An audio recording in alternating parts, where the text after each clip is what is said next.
इस वीडियो को ध्यान से देखिएगा। एक बतख अपने बच्चों के साथ नदी के अंदर है। वो नदी पार करने के लिए एक पत्थर पर चढ़ती है और कूदकर नदी के उस पार पहुंच जाती है।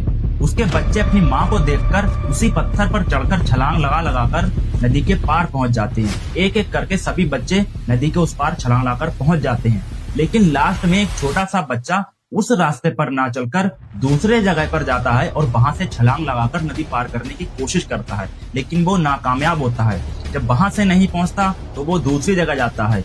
इसी तरीके से वो इधर उधर भटकता रहता है, लेकिन कहीं से भी वो नदी पार नहीं कर पाता। इसी बीच कई बार वो नदी के तेज लहरों के बीच पहुंच जाता है। वहां से बाल बाल वो बचता है। वो कई बार प्रयास करता है अलग अलग जगह जाकर कि यहाँ से नदी को पार कर जाऊं, लेकिन वो ऐसा नहीं कर पाता। आखिर में जब थक हार कर वो नदी पार नहीं कर पाता तो वो उसी जगह पहुंच जाता है जिस पत्थर पर चढ़कर उसकी माँ ने नदी को पार किया था। आखिर में वो भी उसी पत्थर पर चढ़ता है और छलांग लगाकर नदी पार करने की कोशिश करता है। पहली बार में तो वो नदी पार नहीं कर पाता, लेकिन जब वो दूसरी बार प्रयास करता है तो कूद कर वो नदी के उस पार पहुंच जाता है।